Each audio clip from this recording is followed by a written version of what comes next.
ഉരുളക്കിഴങ്ങ് മെഴുക്ക് പുരട്ടി ഉണ്ടാക്കുന്ന അതിനായിട്ടൊരു 3 ഉരുളക്കിഴങ്ങ് ചെറുതായി അരിഞ്ഞെടുത്തിട്ടുണ്ട്.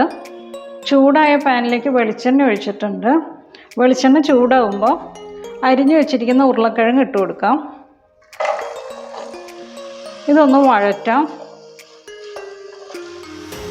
ഇത് 2-3 മിനിറ്റ് ഇതിലത്തെ വെള്ളം വറ്റുന്ന വരെ ഒന്ന് വഴറ്റിയെടുക്കണം.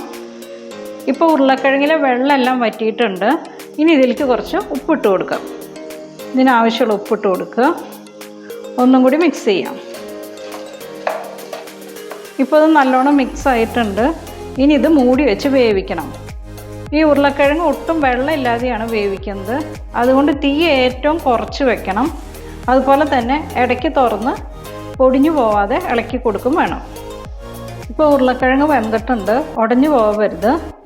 ഇനി ഇതിലേക്ക് ഒരു നുള്ളു മഞ്ഞൾപ്പൊടി, എരിവിന് ആവശ്യമുള്ള മുളക് പൊടി, ഇതൊന്ന് മിക്സ് ചെയ്യണം.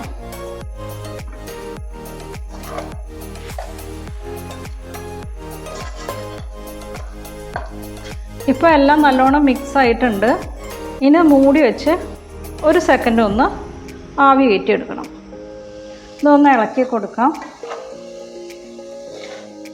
ഇപ്പോൾ ഉരുളക്കിഴങ്ങ് മെഴുക്ക് പുരട്ടി റെഡി ആയിട്ടുണ്ട്.